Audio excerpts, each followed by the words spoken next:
Yeah, welcome back to another video gameplay, my fellow video gaming minions. I'm going on Lamborghini on the Nintendo 64. I don't think I've ever played this before in my life. I've just saw it in my collection and I thought, yeah, why not? I'd start off a basic series. I'm not really into the car Lamborghini. I'm more of an Aston Martin type guy. And other cars as well, but Lamborghinis seem alright. How do I change? Okay, they've got nice colours. Oh, but they ain't got black. What? I'll pick that one, that looks nice. Yeah, we'll just call myself driver 1. If you want to use any one more plastic, please just let me know. Nope, I'm fine, thank you. I just want to get to the race. Right? But for some strange reason, this video game reminds me of Lamborghinis for some reason. Oh, what was that about? I managed to do that. Right, the controls for this seem alright. Controller's a bit... You see, I'm not even turning that much right now. I'm only just sort of jolting the control stick and it's going all crazy on me. Rather touch sensitive, isn't it? Sometimes that's what I like about certain driving games. You know, when they have an arcadish feel like this one, and look like this as well. You just have to turn the analog stick just slightly and it does that, yeah. It says turning around the corners on other steering. What am I even talking about? I've lost what I was going to say now. Oh. For first impressions, this game looks alright, to be honest. You know, I love me driving games and whatnot. Get out the way.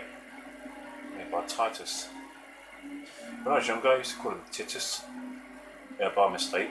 Got in trouble for that as well. I was like, well, I don't know what they're called. What are they called? Titus? What? Yeah. But can I use the D-pad? Yeah, D-pad is to change that. It feels like you're running at an incredible rate, Harry. I don't even know what year this game was released. Obviously, it was around the 90s because it's on the N64, but, you know, when you play certain racing games, not many of them make the spotlight due to, you know, game design and how many people like it or not. You know, when a game's advertised properly and very well, it's make or break, really. It's like if this game wasn't advertised as much as Mario Kart 64 or Diddy Kong Racing, normally other video games usually do tend to get the spotlight and games like this get overshadowed.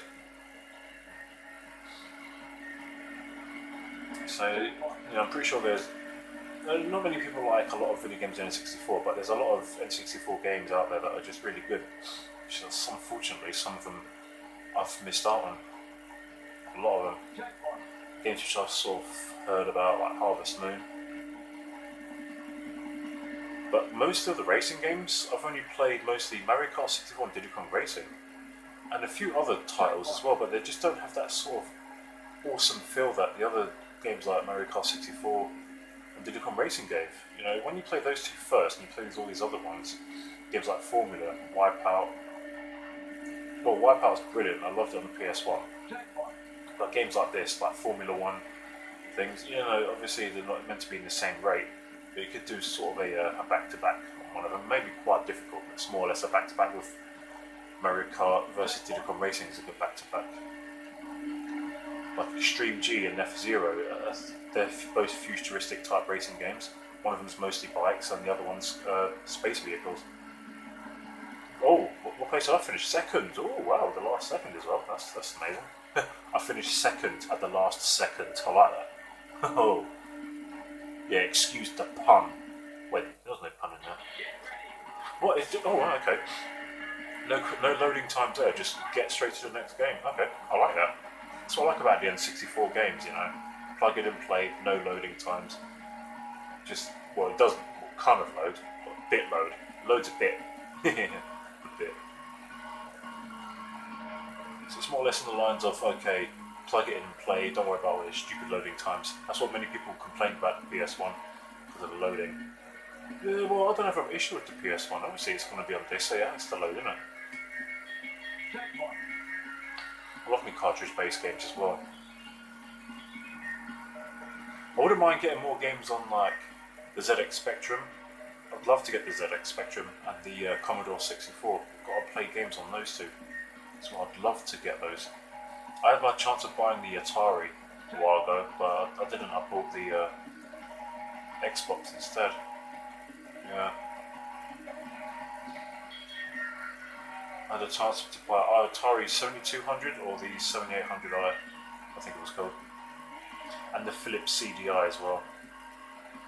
I had my chance of buying all those, but I thought, you know what, work from the most recent consoles and go back would be more efficient for me to do that, so I can get games in my collection easier. Especially games that I've sort of familiarised myself with when I was a teenager. You know, playing on the games like on the Xbox, PS2. Mostly, I didn't have a GameCube. I played on it, but I didn't have one. I know people are always going on about how iffy the N64 control pad is, but I don't have a problem with it whatsoever. If there's any pad that I did have a problem with, that was the GameCube. Have you seen it? When it came out, I was like, what on earth is this? This ain't a control pad. What on earth am I playing here? First ever video game I played on a GameCube was actually Luigi's Mansion inside, was it Comet? Yeah. Not long after it was released, and I thought, what on earth? This is a bit of an iffy joystick. What's going on here? Why is this button there? It's weird. Absolutely weird. And even to this day, I still find it weird to play on. I still haven't adapted to that control pad yet. Even though I've played Melee and Serious Sam and Judge Dredd and other video games on the GameCube, which I own now, it's still iffy and weird to me. I've got to give it that. But weird is good.